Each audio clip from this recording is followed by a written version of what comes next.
Bem-vindos, meus irmãos, a mais este encontro.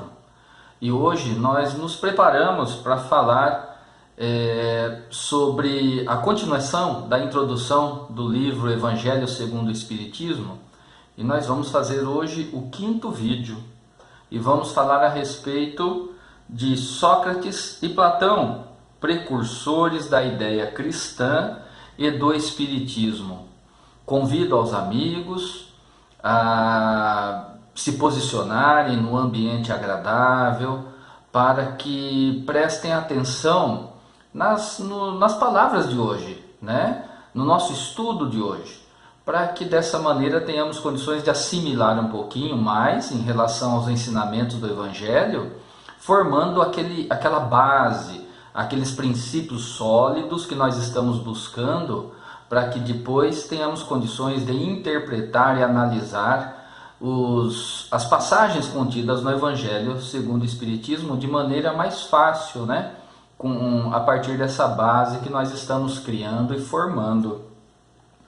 Então, lembrando que Sócrates era um filósofo, foi um filósofo grego, o seu discípulo foi Platão, e eles viveram aproximadamente 400 anos antes de Jesus. Portanto, lá na Grécia, mais precisamente em Atenas. Por que é importante essa análise desses dois filósofos neste momento do estudo que nós estamos aprofundando em relação ao Evangelho? Porque os conceitos que foram abordados por Sócrates ao seu tempo são precursores dos conceitos, das ideias do movimento cristão, das ideias apresentadas por Jesus e também apresentadas posteriormente, com grande detalhe, pelos espíritos superiores por meio da doutrina espírita.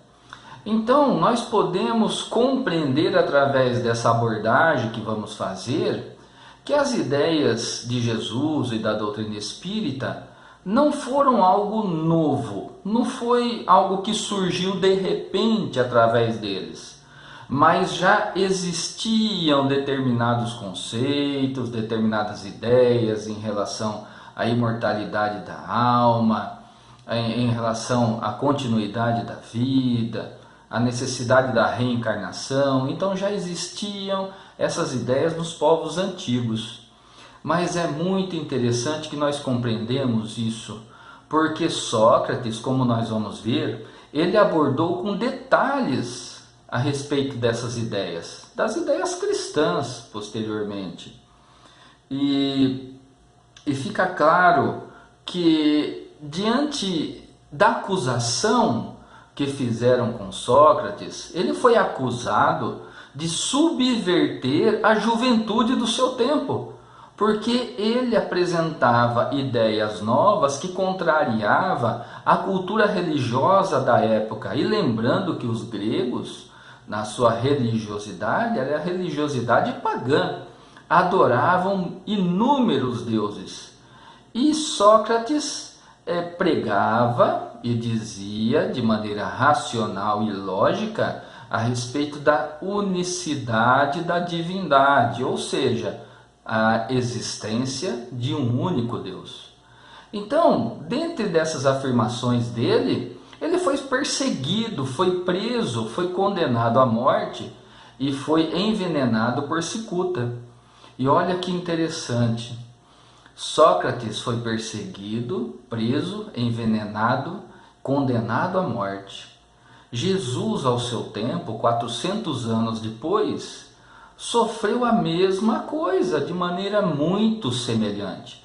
Porque Jesus foi acusado de ser herético, de apresentar heresias, ou seja, mentiras, né? Diante da religiosidade do seu tempo também, contrariando as ideias, deixando com medo a liderança farisaica do seu tempo. Então Jesus foi acusado de herético, né?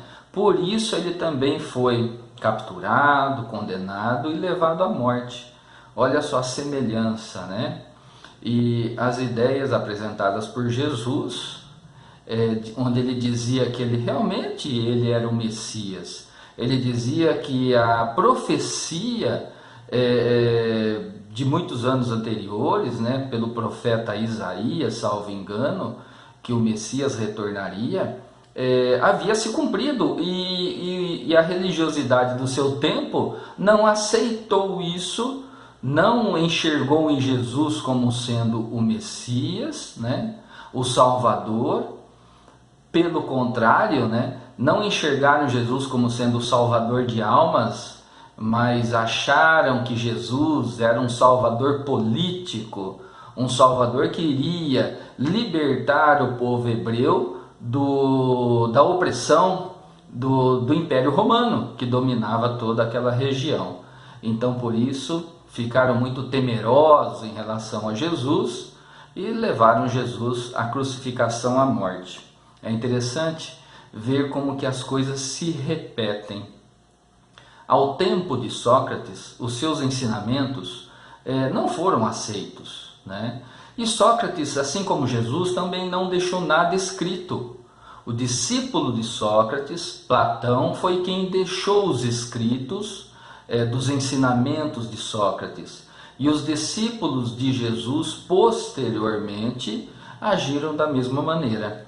Daí a importância de nós criarmos uma base para ter uma boa compreensão e termos condições de interpretar os ensinamentos apresentados nos evangelhos, porque foram ensinados por Jesus, mas foram escritos muitos anos depois da morte de Jesus, da crucifixão de Jesus. Então, nós vamos ler aqui alguns ensinamentos de Sócrates. O homem é uma alma encarnada.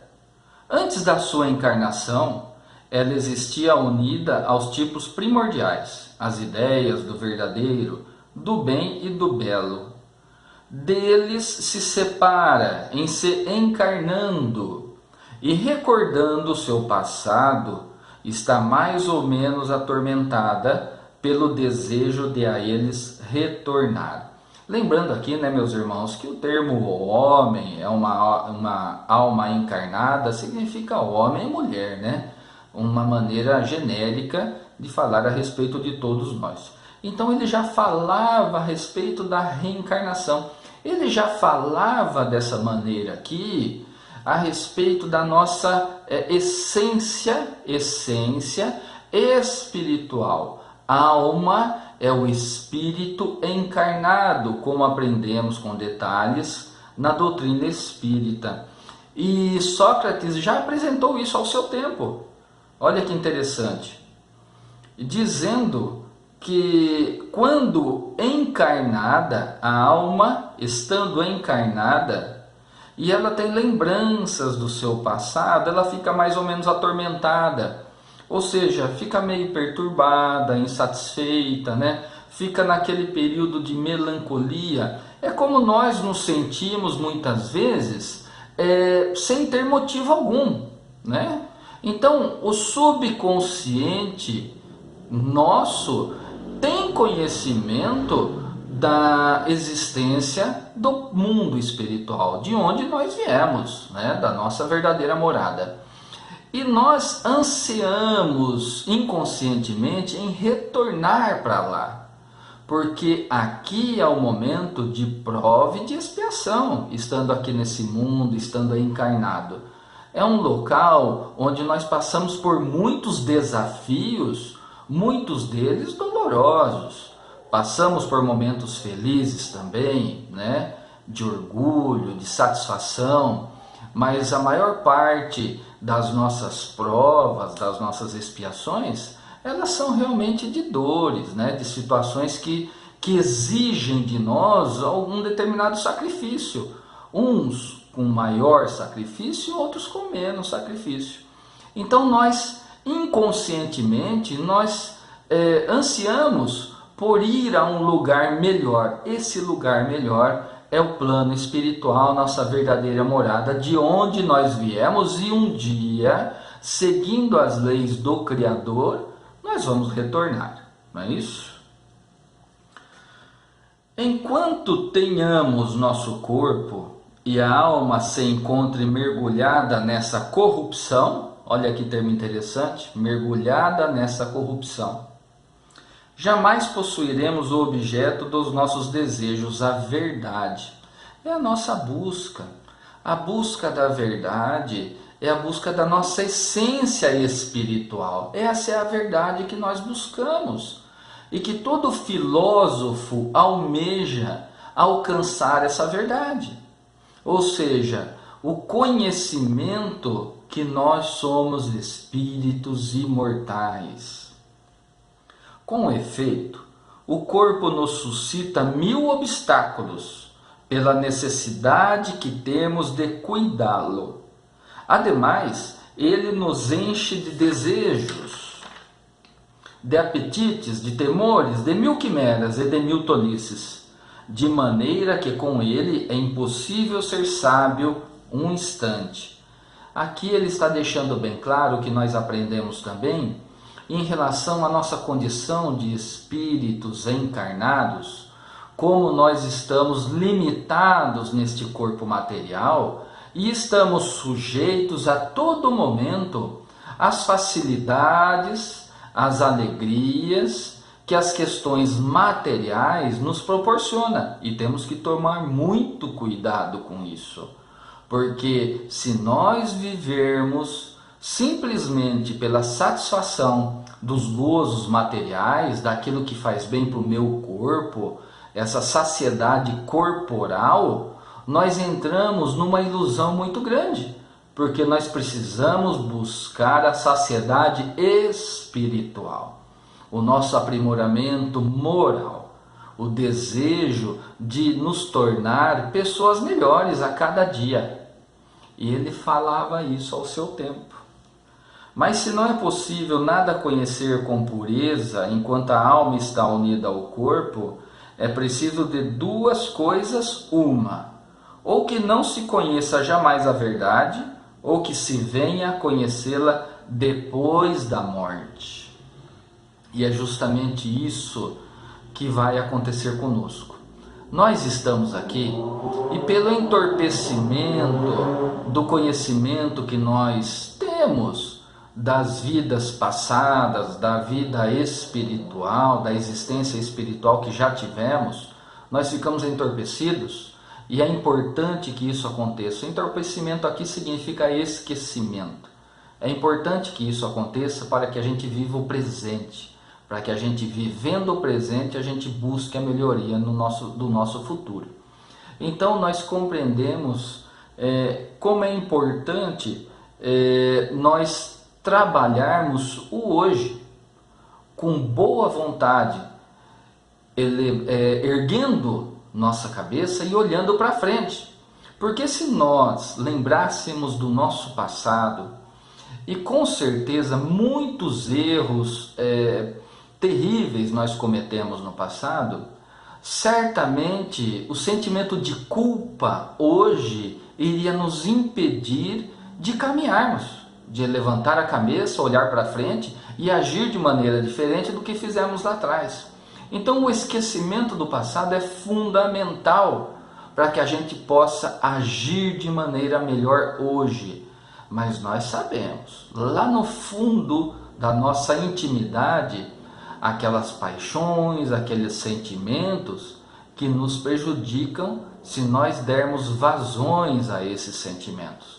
Sendo que lá atrás, meus irmãos, em outras épocas, em outras eras, nós simplesmente vivíamos dando vazão às nossas vontades materiais, aos nossos sentimentos mais baixos, às nossas agressividades, aos nossos desejos.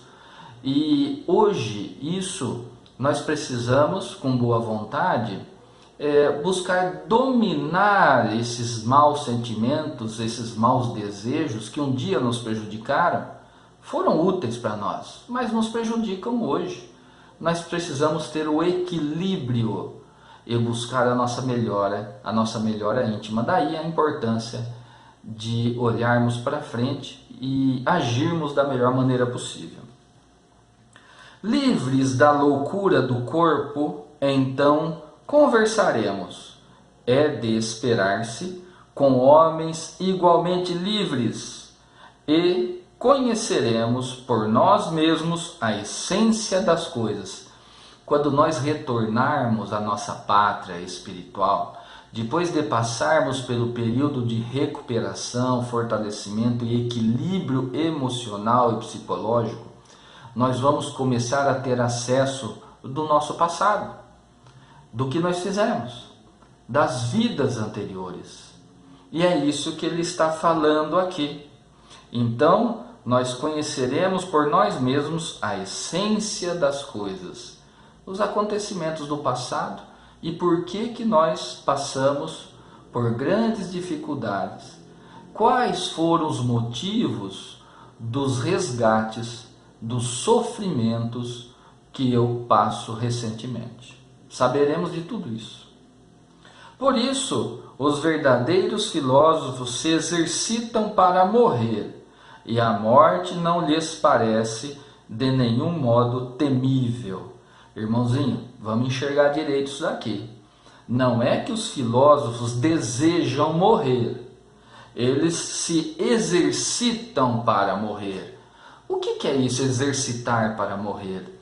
É buscar afastar do evento morte que todos nós estamos sujeitos aquelas ilusões que nos causam dor, pavor, né? Por exemplo, que a vida continua, que a morte não é o fim, que retornando à nossa morada espiritual, nós vamos ser recebidos por familiares e amigos que nos amam muito e que já nos antecederam. Então, é de uma maneira muito mais simples de compreender, afastando as ilusões do nada existir após a morte, onde na verdade existe uma abundância de acontecimentos, de pessoas queridas, pessoas amadas, consequências do nosso comportamento aqui, nós receberemos lá. Daí a importância de exercitar para morrer, o termo que ele usa aqui. Exercitar para morrer, compreendendo esse fenômeno que todos nós vamos passar. Depois da nossa morte, o gênio, olha o termo que ele utiliza aqui, gênio, daimon ou demônio, que nos fora designado durante nossa vida, irmãozinho, é o nosso espírito protetor, é o anjo da guarda dos nossos irmãos católicos, que Deus designa desde o nosso nascimento a estar do nosso lado para nos proteger. Nos conduz para um lugar onde se reúnem todos aqueles que devem ser conduzidos ao Hades, para aí serem julgados. Olha que interessante, ele utiliza esse termo. Quando ele fala serem, após a morte, que são conduzidos ao Hades, ou seja, esse local, esse ambiente, aguardando um julgamento.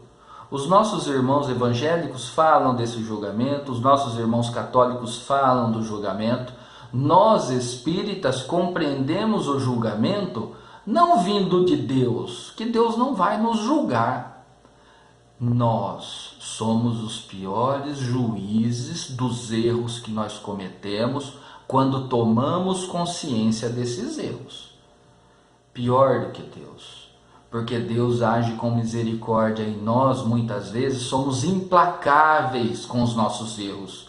E isso nos prejudica muito, porque nós ficamos martelando, pensando somente com o sentimento de culpa dos erros que nós cometemos e não damos o próximo passo.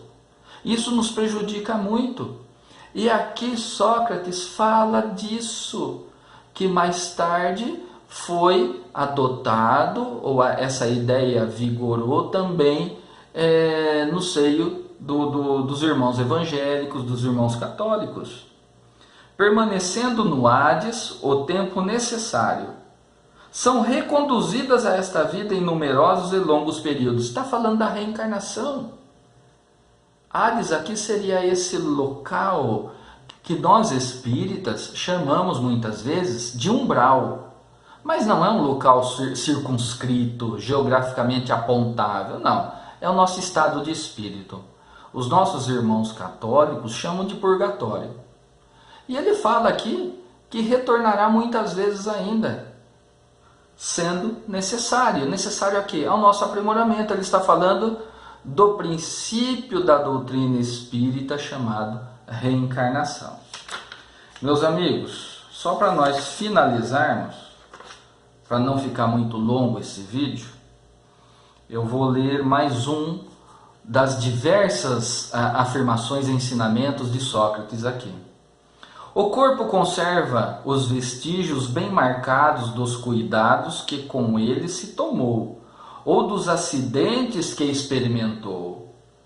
Ocorre o mesmo com a alma. Quando ela está despojada do corpo, carrega os traços evidentes do seu caráter, de suas afeições e as marcas que cada ato de sua vida lhe deixou. Assim, a maior infelicidade que possa atingir o homem é a de ir para o outro mundo com uma alma carregada de crimes.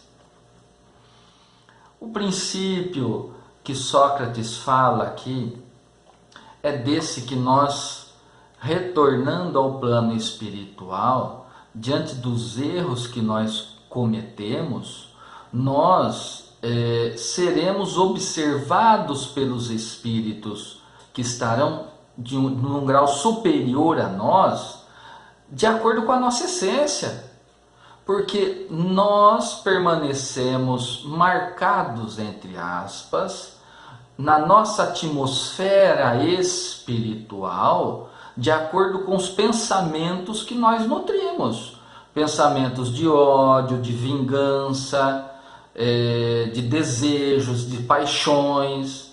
Tudo isso que nos prejudica, sentimentos de culpa, tudo isso que nos prejudicou e nos prejudica, aflora em nossa atmosfera espiritual. E os nossos irmãos superiores conseguem nos enxergar na nossa essência. Não é possível mentir. Não é possível falar uma coisa e estar pensando em outra. Se bem que o espírito não fala, não articula, não emite som vocal. Tudo é pelo pensamento, né, meus irmãos? Só para fazer essa correçãozinha aí, né? Para que a gente tenha esse conhecimento, a gente não se esqueça disso. Então, meus amigos, neste vídeo, o que eu desejei passar para vocês foi esse importante item constante da introdução do Evangelho segundo o Espiritismo, onde fala que as ideias precursoras do cristianismo, dos ensinamentos de Jesus, precursoras da doutrina espírita, já haviam sido lançadas à humanidade lá atrás, ao tempo de Sócrates. Mas, como toda ideia nova, ela precisa vir num tempo apropriado para que essa ideia nova encontre espaço de se ampliar, de ser divulgada. Ao tempo de Sócrates, não tinha ainda esse espaço à sociedade. Ao tempo de Jesus, a humanidade já estava mais preparada para receber uma ideia nova, aquele tempo de Jesus, né? E poder assimilar e raciocinar em relação a ela. Hoje, nós estamos muito mais preparados, intelectualmente e moralmente falando. Então nós temos capacidade hoje de analisar os ensinamentos de Jesus, analisar os ensinamentos da doutrina espírita de maneira racional, de maneira lógica, impregnados pelo sentimento da fé, do desejo sincero de buscar o nosso Pai e enxergar a nossa essência divina, a verdade que Sócrates disse lá atrás. Nós temos mais condições para isso hoje.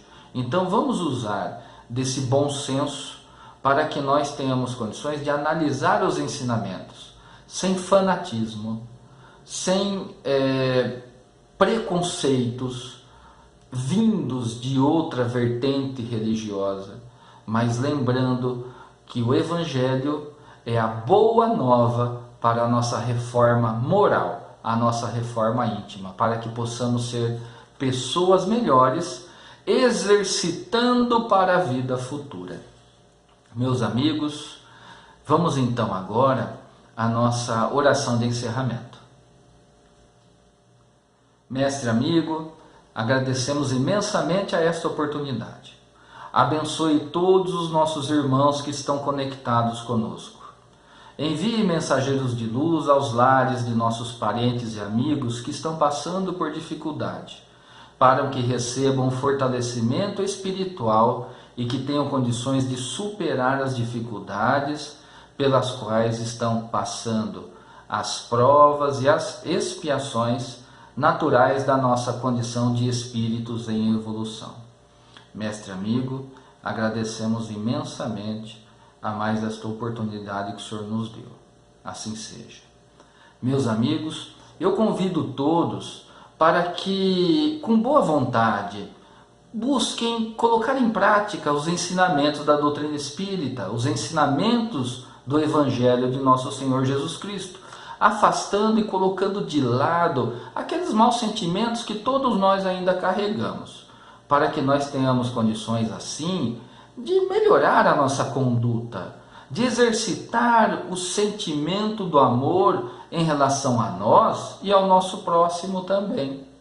Convido ainda os amigos a compartilharem esse vídeo para que outros parentes, colegas, desconhecidos possam estudar conosco e ter acesso a esse grande arcabouço de conhecimento que nós encontramos nos evangelhos de nosso Senhor Jesus Cristo. Meus amigos, um abraço, fiquem na paz de nosso Mestre Jesus. Até mais!